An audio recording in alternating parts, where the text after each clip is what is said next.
for those of you that have been hanging in there with me, appreciate you. But you also probably realize by the title of class today, a little bit different.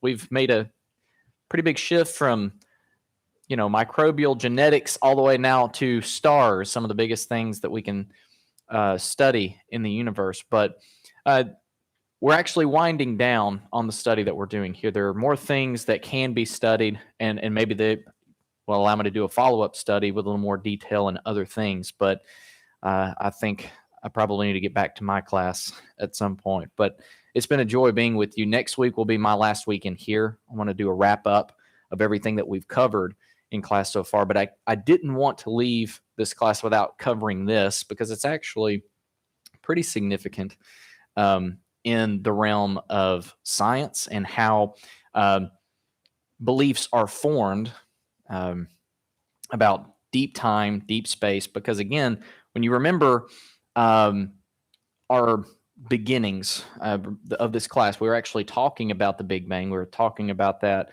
in the law of causality and that first argument. Can anybody remember what that argument was called? You got it. Say it. Yeah, cosmological argument. Exactly. And we're not talking about beauty here. We're not talking about cosmology. We're talking about the cosmos and the start of the cosmos. And there are some other things, though, that I wanted to cover with you today. And really, we're going to be watching a portion of the film because the expert, the astronomer that Del Tackett found, his name's Dr. Faulkner, he does an amazing job explaining a few things and giving some examples of where science, while it is fantastic, and again, I am a scientist by trade. I do it in my daily work. It is not the foundations of a belief system, because as more information gets introduced into the system, things change. And he introduces some really stark examples of this in astronomy. So when we watch that, be looking for that. It's around the middle of the video. And again, this is going to be a little bit longer video than we've normally watched, but I've also kept the video away from you for 2 weeks now. So you're getting your dose of 2 weeks in today. But we've got some really cool things to cover. But they've already got it pulled up. Without further ado, we'll go ahead and play the video, and then we'll discuss.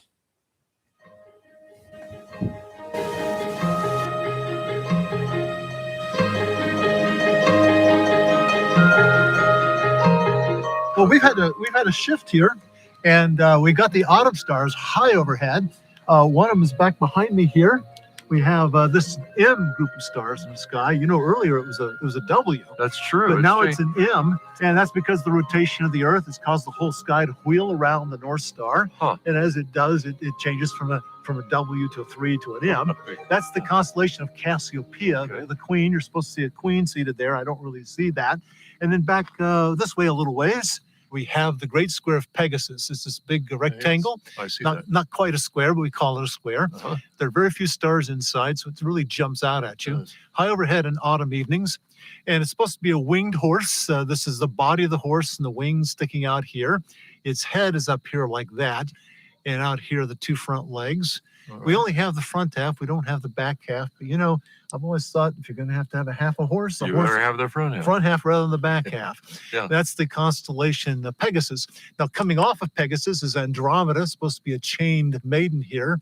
Go up a couple stars, there's a little fuzzy spot right there. You see that? Yes, I Now, do. it's best to use averted vision. You don't look right at it, but you You look off to the side. Mhm, And when you do mhm. that, it shows up much better. A little fuzzy patch. Little fuzzy spot. That's the Andromeda Galaxy. That is the most distant Oh. object that you can see with the naked eye. But it's the nearest galaxy, similar to our own galaxy. It's we think a little over 2 million light years away, and it contains a couple 100 billion stars. Wow. So it's a very impressive object in the sky, but you need a lot of aperture to see it well. Yeah. Okay, Danny, that brings me to a big question, and a big question in a lot of people's minds. If we have stars that are that far away, millions of light years away, and if the Earth is young, as we believe, then how in the world can the starlight be here? Yeah, we call this the light travel time problem, and I'll try to phrase it for you a little differently.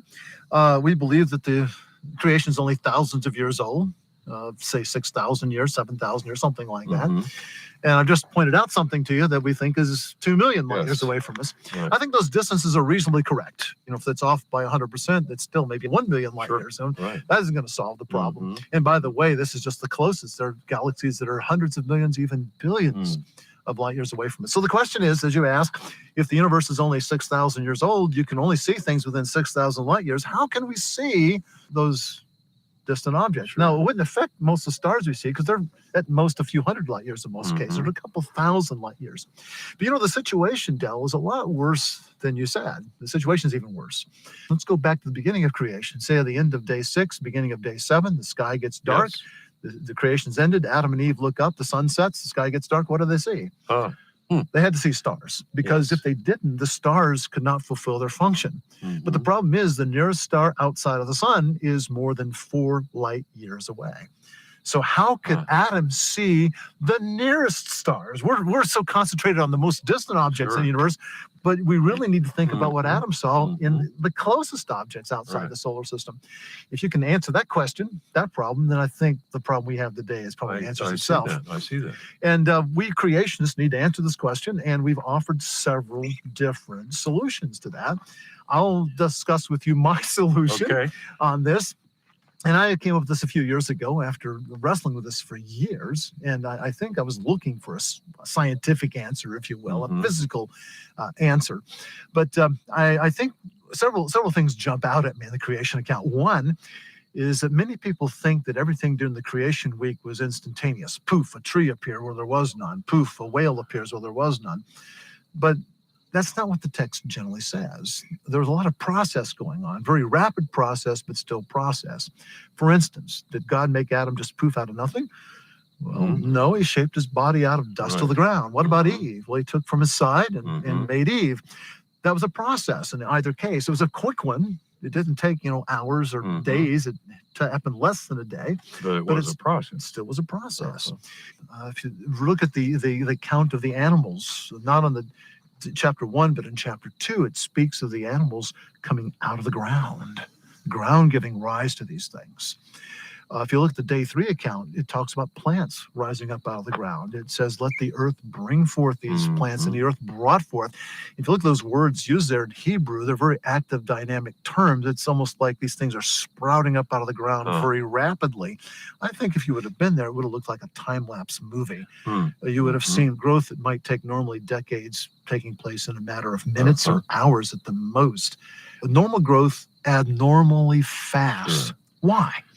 Well, in another 2 to 3 days, you can have all sorts of critters and people that are going to rely upon those plants, because it turns out everybody was vegetarian to start with. And if you waited till they normally matured the way they normally do, everybody would have starved. Because, even the fastest growing garden plants take a couple of months to reach maturity.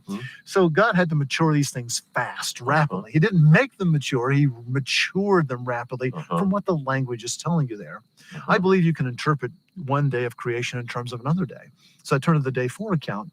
Not much information is given there, but I think God also rapidly made the stars and other astronomical bodies. And then in order for them to fulfill their function to be seen, he had to rapidly bring forth that light, just as he brought plants and matured them quickly. He had to bring that light here. Now, I'm not suggesting the light was created in transit. That's one theory.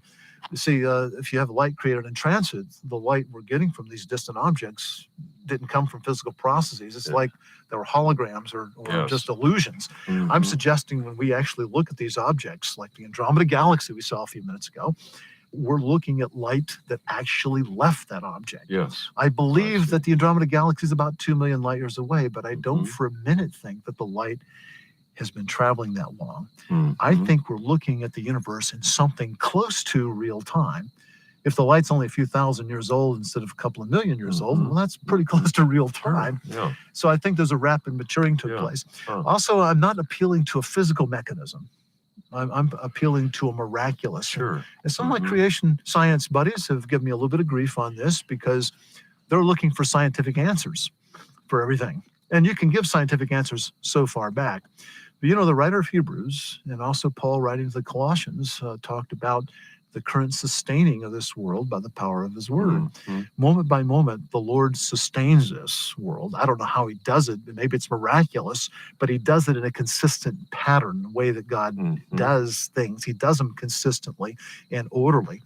And we can study that. In fact, we can write equations that describe it. These equations we have, it's called physics. Mhm. And so the study of physics is really the study of how the world is being sustained moment by moment. Mhm. But you can't take that sustaining and extrapolate it back into the past, because eventually you'll bump up against creation Mhm. in the past. And creation is a miracle. Mhm. There's a certain point where the miraculous take place. And I think at some point, maybe it's stages, but certainly by the end of the creation week, God went from creating to sustaining. Mhm. And if we try to push back the current sustaining, what we call physics, into the creation week too far, we're kind of committing Sure. the uniformitarian assume. We accuse That's the right. evolutionists of. Mhm. And I think sometimes we seriously underestimate how the miracle of creation. We might as well come up with the physical explanation for the virgin birth and the resurrection. Right. Yeah. So, after more than 3 decades of wrestling with this issue, I finally come to peace with an explanation. And it's interesting that a scientist has come around with an appeal to a miracle. And I'm okay with that. And I found many people are okay with that. Well, Danny, this all makes sense to me. In fact, it even reminds me of the first miracle of Jesus. And if we were to try and take physics and all that we know about wine and try to understand how Jesus created wine in a very rapid moment, we wouldn't be able to do that. No, and I think that underscores the fact that science addresses the natural world, and miracles are supernatural. Yeah. And so you can't use a scientific method to discuss miracles, I don't think. Well, Danny, do you see any other evidences that would indicate that the universe is really much younger than what the traditional paradigm would tell us? Yes, I do. For instance, spiral galaxies. The Andromeda galaxy we talked about is a spiral galaxy. Our own is. It's a pretty common type of galaxy. In their disks, they have this spiral pattern made up of clouds of dust and gas and bright stars. And the inside of the galaxies should spin faster than the outside of the galaxy. So after a few rotations, you ought to wind up or smear out those spiral patterns. They ought to disappear after a few rotations. Now, most astronomers think that spiral galaxies are 10 billion years old. So why do we still see spiral patterns? You shouldn't see those. Right. And it's been long recognized as a problem. In the late 60s, they developed this thing called spiral density wave theory, and that was the answer for several decades that they assured us that it worked, that there were these sound waves propagating through the galaxy that made these things persist. Well, then by the 90s, they were invoking companion galaxies that were stirring things up instead. And more recently, it's now been dark matter that's stirring these things up. So we've had, in the last 45 years, 3 different solutions to this problem. You don't need new solutions if the old ones worked, and they assured us that they did. So I think that's a problem. If we look at the outer planets of the solar system, the gas giants, they all have rings. When we were growing up, only Saturn had a ring system, but now we know that the other 3 have them as well. And we also know that these things are changing, wiping out. We know theoretically they ought to, and with probes to Saturn and Jupiter, they've actually documented changes that have taken place within the ring system. You have all these gravitational tugs from the other satellites orbiting around, and people have estimated that a ring system like Saturn's can last maybe 1 million years or more, just a few million years, with an M, not a B. So these ring systems are fairly young. Doesn't prove the solar system is young, but it proves that these ring systems are young, and that's interesting. In the summer of 2015, we got the first photos from the surface of Pluto, and the big shock everyone had, including me, was the fact that there's a lack of craters. There are a few impact craters, but not many on Pluto.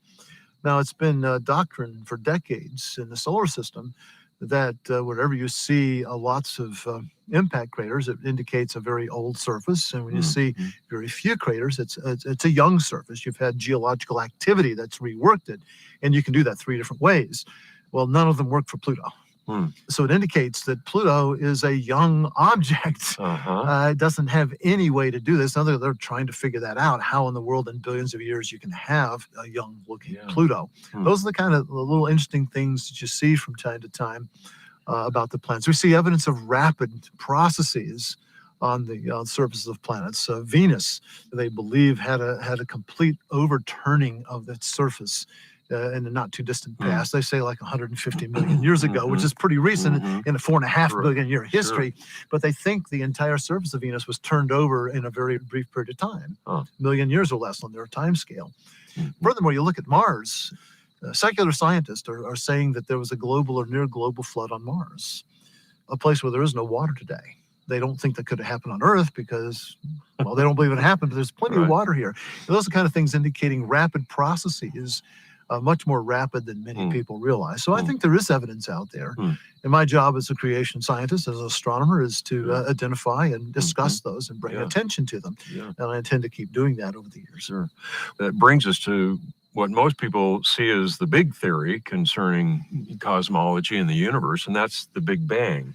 How do you see that? Is it holding up over time? I don't think so. I think it's getting some problems. I reject it because I'm a biblical creationist, and I don't see any way that you can reconcile Big Bang with the Bible, though a lot of people seem to think that you can. I think the temptation they have there is to try to interpret Scripture in terms of the current cosmological thinking. That's nothing new. That's happened before, as it's turned out, with disastrous results. But I like to compare the Big Bang model to the ruling cosmology of the Middle Ages, what we call the Ptolemaic theory. A man named Claudius Ptolemy, around the early 2nd century AD, developed this theory to explain the motions of the planets. As the planets orbit around the sun, and we orbit around the sun too, it makes for a very complex motion. The planets, as well as the sun and the moon, seem to move in a west to east direction along the ecliptic, the plane of the Earth's orbit around the sun and solar system, actually the plane of the solar system. But from time to time, the planets reverse direction. They go from west to east, back to east to west. We call it retrograde motion. And that was difficult to explain if you think the Earth is the center of things, the geocentric theory like the ancients did.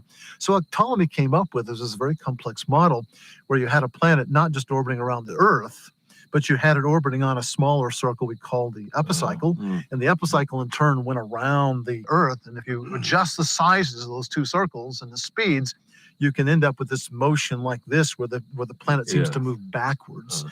And this was the ruling cosmology for 15 centuries, from really the 2nd century up through the 17th century. Now, as new data came along and problems developed so that you had a discrepancy between the theory and the data, they simply altered the theory, added more epicycles to make the theory work and fit. That was the strength of the model, that you could adjust it to fit anything new that came along. Well, there was also the undoing, because it became very complicated. By the year 1600, there were systems of more than 100 epicycles. You had gears on gears on gears on gears, and people realized this is way too complex. And finally, it was rejected. And the Big Bang has done the same thing. It's been the ruling paradigm for 50 years. And in that length of time, I've seen tremendous changes take place. In the early 1980s, we had this Big Bang model that seemed pretty mature, and they were convinced that this Big Bang model was true. But since then, a lot of changes have taken place. They changed the expansion rate of the universe, which decreased the age from 16 to 18 billion years to 13.8 billion, plus or minus 1%. They've introduced string theory into the model. This is the thing dealing with particle physics you have to put in. They've introduced dark matter. They've introduced dark energy. They've introduced this idea of cosmic inflation, that the universe expanded very rapidly in the early universe to solve a couple of problems that they have. By the way, there's no evidence for inflation, but everybody believes it happened because basically we're here, aren't we? I've seen in my adult lifetime numerous changes taking place to the Big Bang theory. And it's starting to look like epicycles. It's starting to look like the Ptolemaic model, just as the strength of that model was that you could change it to fit new problems and data. They're doing the same thing with the Big Bang and changing it. They had the Kobe experiment in 1989 to 91 that was measuring little fluctuations in temperature predicted in the background radiation, the supposed proof of the Big Bang. And they had predicted fluctuations in temperature from point to point, 1 part in 10,000. Well, they found fluctuations 1 part in 100,000, a factor of 10 less. And afterwards, they said that the predictions and the actual measurements beautifully agreed. Saying, wait a minute, how can that be? What they did is they changed the model to fit the data once again. If you have rules like that, you can never disprove a theory. one of the fundamental assumptions that the Big Bang is based upon is that there's homogeneity of the universe that is kind of smooth. It makes the mathematics work out easier, by the way. And we recognize that on the local level, it's kind of clumpy. We have planets and stars and so forth, but then you have galaxies, and you have groups of galaxies and galaxies working their way up. And it's kind of assumed that on the biggest scale that sort of smooths out. But what we found over the last 35 years is that this clumpiness goes up to the highest levels. Kind of shocking when they begin to realize that. They don't talk about it much anymore. But the problem is we're now really poised to make what we think is the structure of the universe on the grandest scales, and it's clumpy all the way up. And what most people have failed to realize is this negates the very foundation upon which the Big Bang is based. The assumption of homogeneity. It's not homogeneous anywhere. It's been an article of faith that at some level it is homogeneous, despite all evidence to the contrary. And we're seeing it on the giga light year scale now. It's across the entire universe. And so the Big Bang has become the ruling paradigm, and it's becoming doctrine. It's becoming dogma. So much so that more than a dozen years ago, I think in the New Scientist magazine, there was an open letter protesting the Big Bang theory, and it's had hundreds of signatories since. And most people signing it are atheists. They're not even creationists. So this idea that the Big Bang model is universally accepted is not true. There are many people out there, well-known people, very famous physics and astronomy people, that have real problems with the Big Bang. So I think when you look at the history of science, the way we've discarded theories over time, you've had theories that were supposedly beyond dispute, and then later on discarded. When you see that lesson from history, and then you want to wed Genesis, you want to interpret Genesis in terms of the ruling paradigm, I think you need to be very careful. Sure. Yeah. Well, all of this, Danny, just brings me back again to the awe associated with all that God has done, the immensity of it. Yeah. You know, we've been out here quite a while, and the summer stars have kind of gotten out of the way, and the autumn stars have moved across. We're now getting a lot of winter stars up here, and I want to point those out to you. You know, one of my favorite constellations up there are Orion. Do you know Orion? That's a really good one. But it's also mentioned in the Old Testament 3 times, twice in Job and once in Amos. You know, when I look up at Orion, I'm seeing about the same thing Job saw, because those stars are hundreds of light years away, and even though they're moving, they haven't changed in 4,000 years, really. The shape is about the same. But, you know, there's a connection I can make to a man that's been gone for thousands of years. But more important than that, of course, is that I should make the connection to our Creator, because God was challenging Job about the fact that he created all of these things.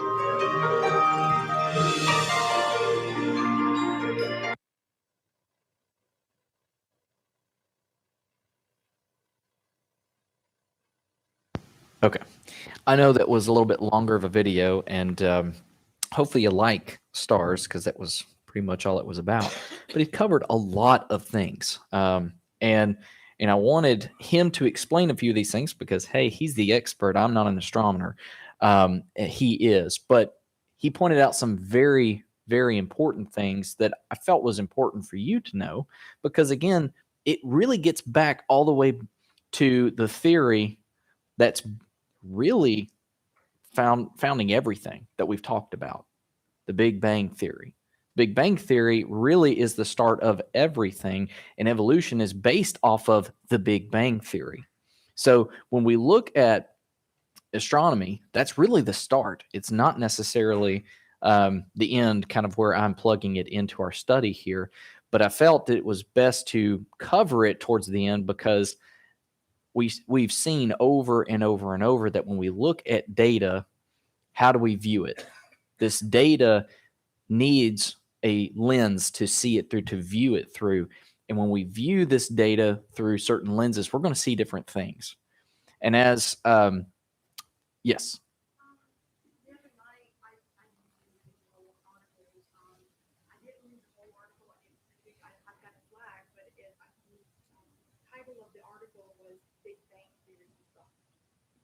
What was it? Debunked? Okay. I mean, it goes right to what he's saying here. There have been, you don't hear it much. I'm surprised you kind of found an article, but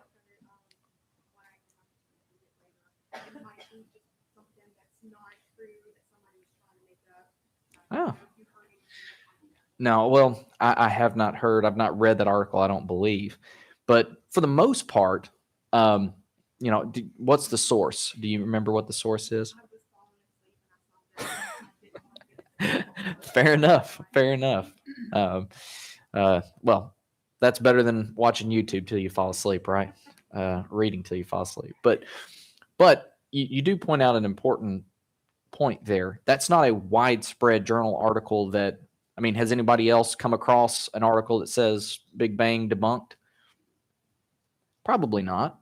And when you go to school and your kids are being taught certain things, they're not hearing a version of the Big Bang Theory that's, well, we're not really for sure about this. This is, changing. No, it's being taught in the beginning, there was nothing. Then, bang, everything came into existence. It is taught as fact, even though there are many scientists, as atheists, who have bucked the Big Bang Theory. There's an article out, Big Bang Theory debunked, because they're constantly putting new data points in to change it, to make the math work, to make it work for their viewpoint. And the reason they can do this with such certainty and such poise is that, well, we're here. And we know that miracles don't exist. We know that God doesn't exist. So this is our only option. There isn't an option. And that's the false singularity that they operate under. It's not a dichotomy for them. This is the only option. And when you view it that way, of course, you're going to look at us like the crazy ones because we believe that a miracle created things, that God miraculously created us. Why isn't that a viable option? And if you view the data through that option, you start to see things actually work out a whole lot better that way. Yes.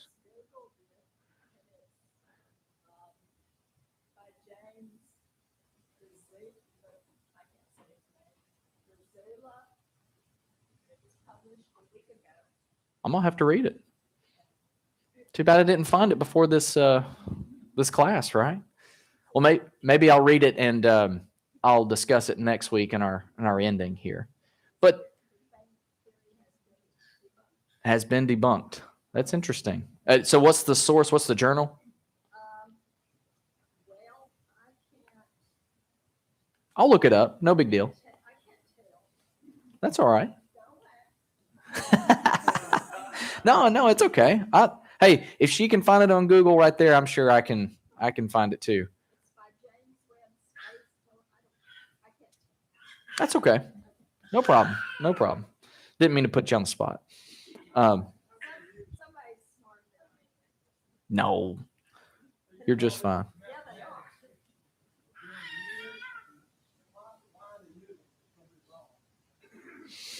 Well, see, the idea is when you use math, I mean, and look, I'll be the first to tell you, there's a lot of math that's used in science that is absolutely dead on.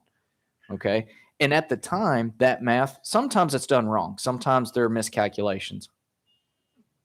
5 minutes. Oh, no. Okay. Very quickly. Sometimes there are miscalculations, but the math is actually done correctly with the amount of knowledge they have at the time. It's when they get more information that math doesn't actually work for them. So they've got to change it to see how that math can work with the new information input. So the more information you get, now that changes your view of things. And now the math needs to be revisited because, hey, when you're told, oh, this many people are going to be here, I'm going to order this much food. And then you get a call about 20 minutes later, actually it's going to be double that. Well, that's new information. And so that's going to actually make you recalculate what you're going to get for food. Very basic example, but that's what happens a lot of the times. So what's frustrating about that, though, is that once that math is done, we get told this is how it is. This is the fact. Through science, we have proven this. And then new information comes in and that math gets redone. Dr. Fauci. Well, we're not going to get into that. So we're gonna keep things in the sky here. Hey, luckily this PowerPoint is only 3 slides long, and that includes the cover slides. So I was preparing. So just wanted to give you a little bit of background. Stars, how they think that they're formed is actually by gas condensing, and the gravitational pull of all that gas and dust collecting together doesn't re-expand out. And so basically stars are just really heavy clumps of dust and gas. Interesting. Now, this has not actually ever been observed. This is the working theory of how stars actually formed. I wanted to give you that background.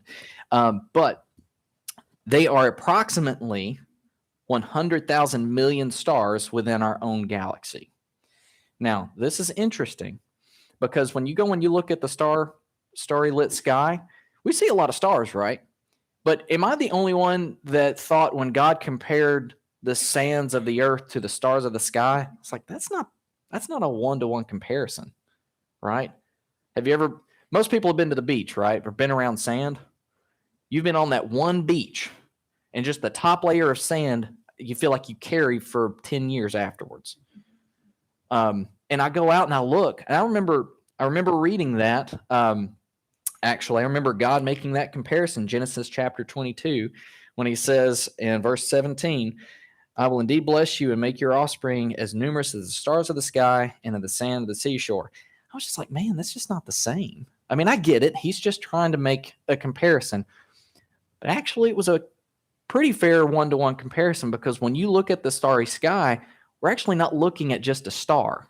You're actually looking at other galaxies, which contain billions of stars themselves.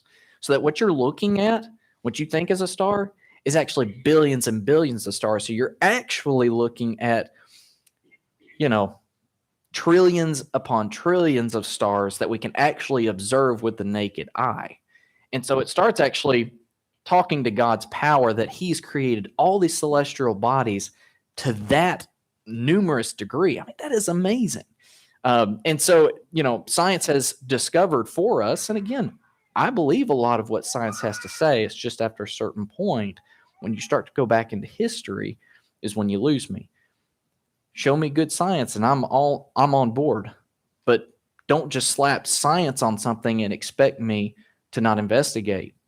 And I want that for you as well. And I realize that there's some research that has to go into it. And you have to explain a couple of things, become an expert. And please do not think that I think of myself as an expert in astronomy or anything like that. That's why I appeal to experts in the field. So I played the video, let him talk to you. But I'm glad we've got people that will genuinely study this, try to view it from a scientist's perspective, and say, that just doesn't work. And then you start seeing the people that are calling us in the dark, really, they're the man behind the curtain, cranking the wheel and changing stuff to make things fit for their worldview. That's frustrating when we get labeled as simpletons, as people that want to live with an archaic belief system to help us cope with life. That's not it. This is a solid belief system with good reason behind it. So do you want to get down to the part? Okay, so these stars, very old. Some of them very, very old. The oldest star, ironically enough, is called the Methuselah star. So called actually HD 140283, has been dated at 14.5 billion years old. That's pretty old. Interestingly, the age of the universe has been calculated to 13.8 billion years old. We get looked at and said, why don't you believe this? Why don't you believe in this rock solid dating system and you've got a star that's older than the beginning of the universe? Why am I crazy for not taking you at your word?